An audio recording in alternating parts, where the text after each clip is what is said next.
de l'opposition parlementaire, des mouvements de la société civile, du secteur de mouvements citoyens, d'associations et de toutes les composantes de la vie publique sénégalaise qui se sont mis ensemble pour produire cette déclaration qui scelle un pacte d'engagement entre eux pour mener le combat autour de la démocratie. Ce texte est intitulé « Debout pour la démocratie et pour l'état de droit ». Notre pays, le Sénégal, traverse les moments parmi les plus sombres de son histoire politique. Notre démocratie est minée, pervertie jusqu'à la caricature par M. Macky Sall et son régime.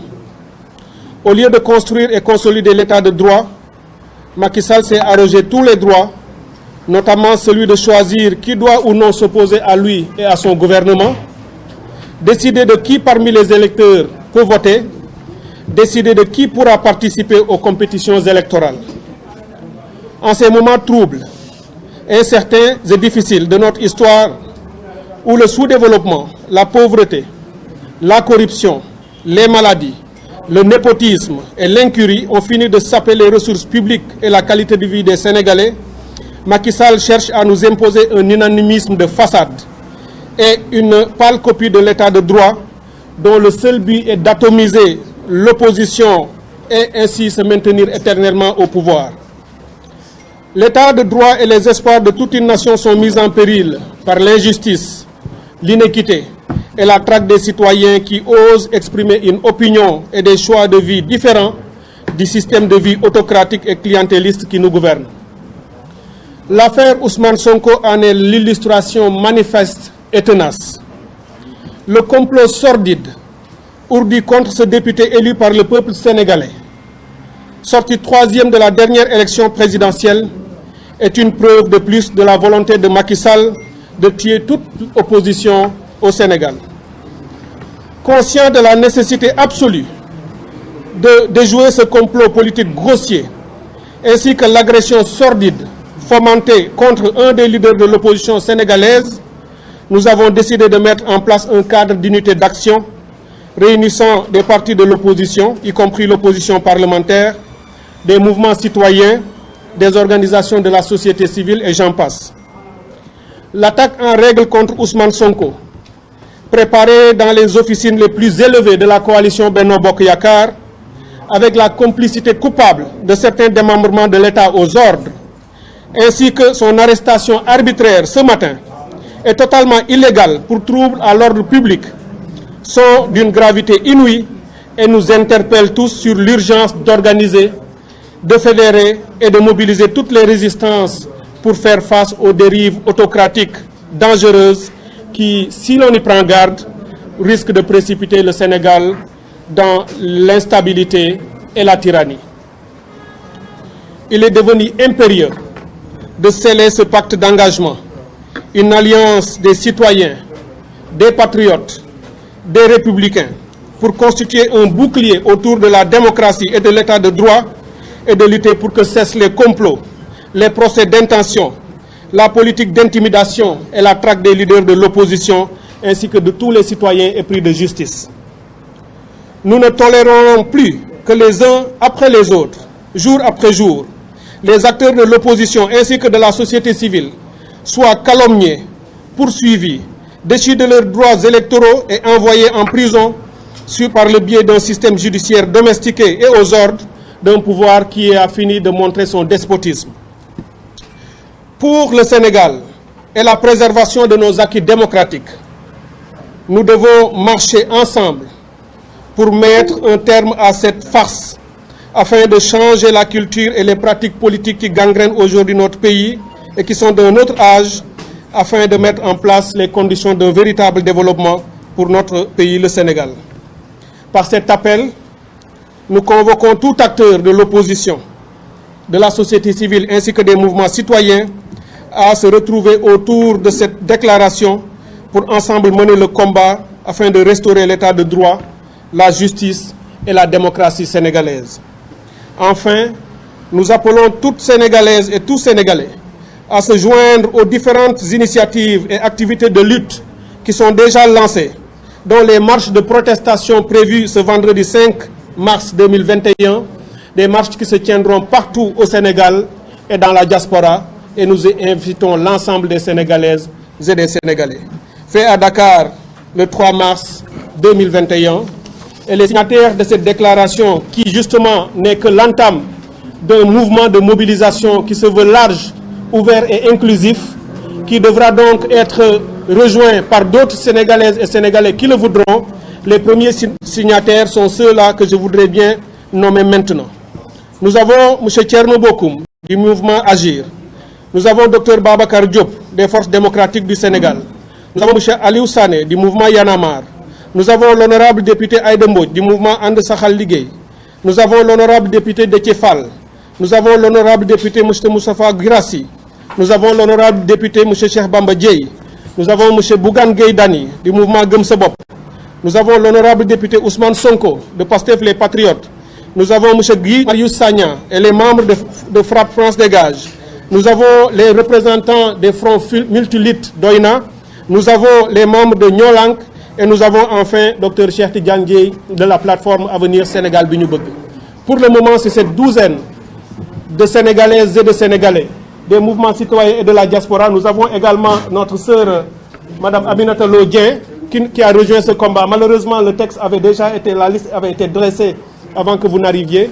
Mais évidemment, c'est avec plaisir que nous prenons votre signature. Vous êtes présente, ainsi que certainement d'autres qui, plus tard, pourront être rajoutés à la liste.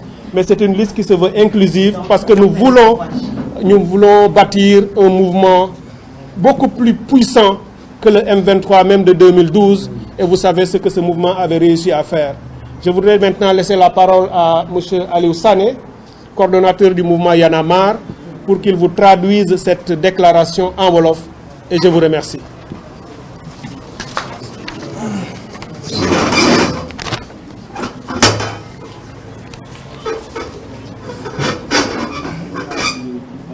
jërëjëf Cheikh merci beaucoup xam naa ni résumé laay daal di def rek du ma def benn traduction littérale damay daal di résumé rek kaddu yi nga xamante ni moom la Cheikh jibal léegi au nom de tous ceux qui sont là.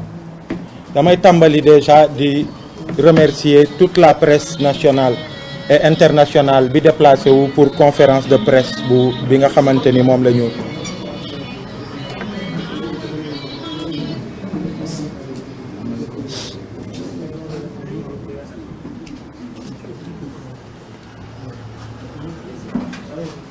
donc ci conférence de presse bi nga xamante ni moom la ñu la liste des organisations.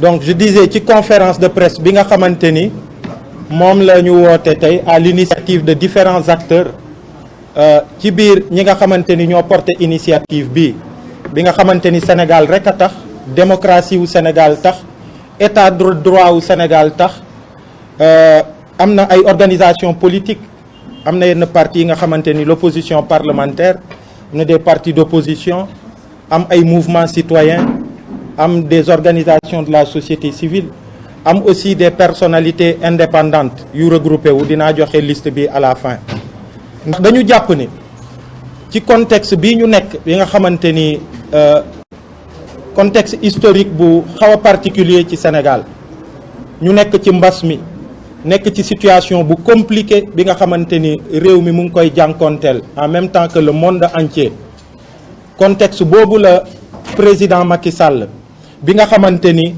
ñëpp gis nañu ni régime bi mu mettre en place ak dictature rampante bi nga xamante ni mu ngi doon dem nit ñi di ko seetaan di ko xeex waaye mu ciy continuer di ci continuer ba ñu toll fi nga xamante ni tey daal daanaka Sénégal dafa mel ni président Macky Sall moom moo war a tànnal boppam kaddu yi nga xamante ni ñoo war a jib que ce soit du côté de l'opposition politique wala mouvement citoyen wala bépp sénégalais bi nga xamante ni da ngay jibal beneen kaddu bu bokkut ak moom kaddu bi muy jibal mu jàpp ni moom moo war a tànn ñi nga xamante ni ñoo ko war a def mu jàpp ni aussi gis nañ ci élection yi dem nañu ba mu mel ni moom moo war a tànn sax ñi nga xamante ni ñoom ñooy woote am déet, ndax gis nañu sénégalais yu bëri ci ay élections ñu privé leen du droit de vote.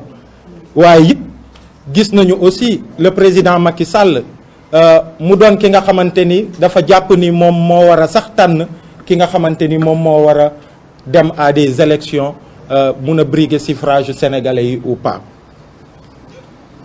donc ci moment trouble bii nga xamante ni sénégalais yi sonn nañu à cause de la pauvreté, népotisme bi nga xamante ni gis nañ ko, corruption bi nga xamante ni gis nañ ko, ñu yokk ci léegi di fitnaal sénégalais yi, di toroxal suñu démocratie bi nga xamante ni suñuy papa suñuy maam dañ ci xeex ba ci kapu il y a 10 ans rek 2011 2012 gis nga mobilisation bi am yépp peuple sénégalais ànd ñu jàpp ni non seulement waruñu nangu 3e mandat bi nga xamante ni moom la régime bu jamono jooju bëggoon, mais au-delà de ça peuple sénégalais dafa joxewoon benn message clair bi nga xamante ni dafa won en tout cas pouvoir à l'époque ni neneen lañ bëgg ñu diriger ñu. donc état de droit boobu ak espoiru nation boobu nga xamante ni moom moo jib en 2011 ba 2012 mu am alternance ñu tabb président Macky Sall à la tête de ce pays, tous ces espoirs sont dessus. tey jii nii tous les Sénégalais ont mal parce que la démocratie est piétinée, l'état de droit est piétiné. gis nañu léegi dafa mel ni daanaka ci régime policier la ñu nekk. tous les Sénégalais yi nga xamante ni ñu ngi bëgg jibal yeneen kaddu, ñu ngi bëggu liberté d'expression pour que ñu am seen kaddu ci réew mi ni muy doxee, opposants yi ñu mën a opposer comme ni mu waree dans toute démocratie. gis nañu tey jii ni régime bi ni mu ko salfaañee, gis nañu traque bi nga xamante ni tàmbali na ñu ko di ko def opposants yi, di leen xoqatal mouvement citoyen yi ba ñu ñëw tey jii ni ci benn dossier bi nga xamante ni dafa opposé 2 citoyens sénégalais muy Adji Sarr ak l'honorable député Ousmane Sonko bi nga xamante ni leader politique de l'opposition la. ñu gis nguur gi ni mu ci duggee jàpp suñu justice bi, jàpp suñuy force de l'ordre, buggu leen utiliser pour faagaagal leader politique, pour faire en sorte que un leader politique bi nga xamante ni jàpp na ni bokk na ci yeneen leader yi nga xamante ni menace lañu pour moom, que nan lay def pour que mu isoler ko du jeu démocratique. donc gis nañu li ci xew, gis nañu fi mu tàmbale dans les procédures, gis nañu bi ñu jógee ci loolu cette volonté manifeste de décapiter non seulement benn parti d'opposition, mais fexe ba yeneen baat yiy jib autour, jéem a dagg bopp yi yëpp, jéem a xoqatal sénégalais yi, mettre tous les sénégalais sur écoute, en tout cas toutes ces voix là, di jàpp nit ñi di tëj, nekk dans des procédures inquisitoires, nekk dans des arrestations préventives yi nga xamante ni teguñu ko fenn, di jàpp ay citoyens sénégalais tëj leen ba pare di wër yan motif la ñu leen di coller. gis nañ fi ñëpp ñu fi jàpp à Dakar, en Casamance, soxna yi ñu jàpp dans les conditions yi ñu leen gis, jeunes yi ñu jàpp ñenn ñi di leen torturer, ba ci information bi mujj suñu frère Guy Marius Sagna bi nga xamante ni ba ci biir prison bi daanaka ñu ngi koy xoqatal, di ko isoler, di ko humilier, simmi ko dugal ko ci cellule punitive juste parce que dafa dénoncer les conditions de détention dans des chambres yi nga xamante ni 150 personnes ñoo fa 130 personnes ñoo fa war a nekk, ñu dugal fa 150 personnes. donc gis ngeen li xew tey rek, violence inouïe bi am tey, parce que le député monsieur Ousmane Sonko ci procédure bi ni mu doon doxee, mu dénoncé ko avec ses avocats ni dañu salfaañe ay droit am, newoon na ni du wuyu ji, waaye gis ngeen ni démb génn na bi mu dégloo ay sénégalais, déglu ay kilifa, déglu société civile, mu décidé ni day dem wuyu ji yoon pour que justement ñu mën a sauver le Sénégal de yenn risque trouble yu mën a am ak yenn yu mën a am ci réew mi. mu décidé tey ce matin ni day dem uyu ji justice, même si on sait, et il l'a dit hier, on sait que am na benn rupture de confiance entre les Sénégalais et leur justice. Il y a un passé bi nga xamante ni mun nañ ko wax lu ko mën a étayer, mais malgré tout ça dafa xëy tey ne day dem uyu ji comme tout bon citoyen. gis ngeen li ci xew, gis ngeen violence bu ci xew, gis ngeen arrestation yu ci xew. tey le monde entier a les yeux rivés sur le Sénégal et nous avons honte pour pour ça. Nous avons honte tey suñu démocratie, notre démocratie est à terre. Gis ngeen Macky Sall lu mu réussir aujourd'hui. C'est le coordonnateur du mouvement Y en a marre qui est au siège du parti PASTEF pour parler de la démocratie du pays, pour se battre, pour être ensemble avec tous les autres Sénégalais, pour xeex pour suñu démocratie. C'est ça que Macky Sall a fait. Cheikh Tidiane Dièye parlait du 23 juin. Oui, parce qu'à ce moment-là, oui, Sénégalais dañu jóg, tout parti compris, que nga doon parti politique, citoyen wala mouvement citoyen, ñëpp jóg pour suñu démocratie. Tey jii nii 10 ans après, on est encore tous ensemble pour se battre pour suñu démocratie parce qu'on a fait un recul de 20 ans en quelques jours.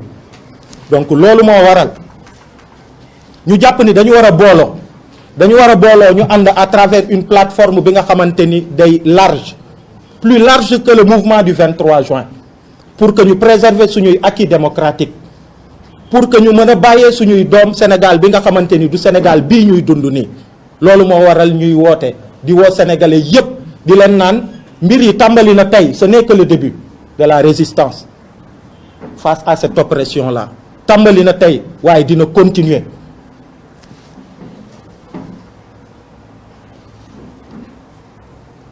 Et dina continuer. Déjà premier cap bi nga xamante ni ñu ngi ciy woo sénégalais yépp mooy ajjuma bii ñu jëm. Am na initiative bu jóg bi nga xamante ni dañu ne ni sénégalais fépp foo ne ci Ndakaaru ci biir réew mi ak ci diaspora bi vendredi incha allah à partir de 15h heure de Dakar na nga manifester pour suñu démocratie, na nga manifester pour suñu état de droit, na nga manifester pour suñu liberté d'expression, mais aussi na nga manifester pour que nguuru Macky Sall bi nga xamante ni tey jii nii leer na ni dugg na ci dictature, dugg na ci état policier, pour que ñu mun ko stopper.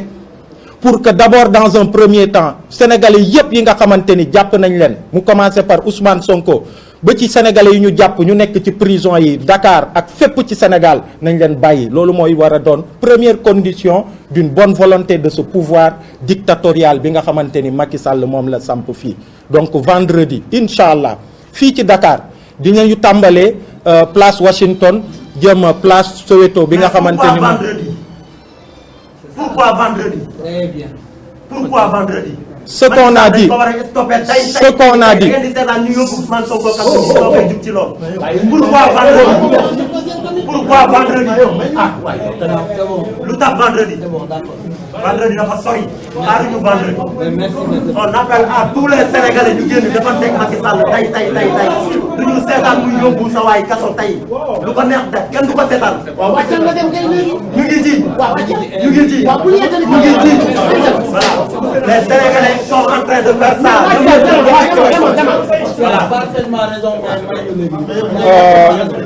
Gaañi, est-ce que mën nañu continuer? Taïga, calme-toi. Taïga, calme-toi.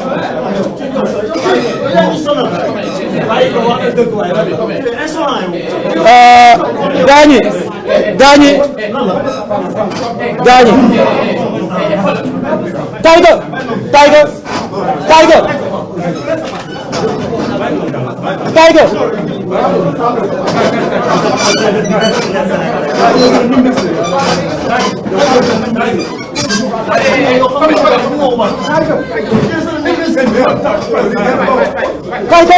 Taïga. Taïga, assis.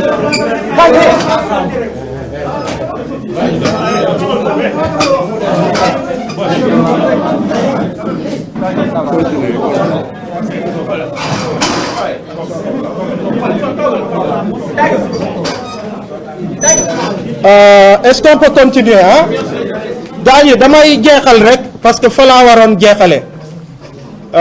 Je comprends et nous comprenons très bien état d'esprit bi nga xamante ni moom la fàllu mi am tey. Ñu ngi koy comprendre parce que tey Sénégal ñëpp am naqar, xol yëpp a ngi baax tey, xol yi yëpp a ngi baax tey. Nous comprenons Fallou, ñu ngi koy comprendre parce qu'en même temps que lui tey sénégalais yu bëri seen xol neexut, ñu ngi ko bëgg fajal seen bopp léegi. Moo tax ma ni yëf yi tàmbali na tey dina wëy. Vendredi étape la, et étape la ci une longue lutte pour que suñu acquis démocratique yi ñu sauver ko loolu laa amoon li may wax au nom de tout le groupe may rappeler que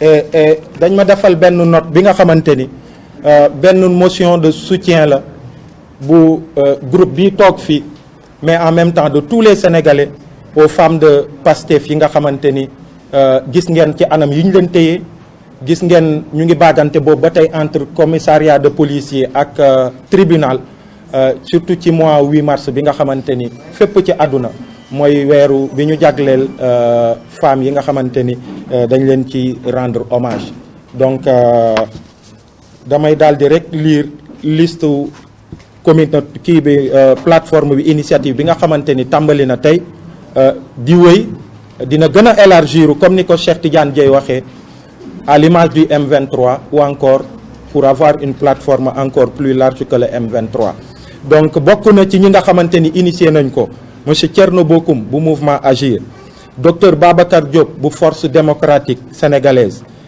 le mouvement Y en a marre honorable député Aïda Mbodj honorable député Déthié Fall honorable député Moustapha Guirassy honorable député Cheikh Bamba Dièye monsieur Bougane Gueye Dany mouvement Gëm Sa Bopp honorable député monsieur Ousmane Sonko président de Pastef les Patriotes monsieur Guy Marius Sagna et tout le FRAPP France Dégage le Front Multilutte Doyna docteur Cheikh Tidiane Dièye et la plateforme Avenir Sénégal bi ñu bëgg madame la ministre Aminata Lo Dieng voilà donc c'est ça la liste présidente appel 3J et puis il y a aussi le mouvement Ñoo Lank ici qui est représenté par des concitoyens à nous merci beaucoup jërë ngeen jëf.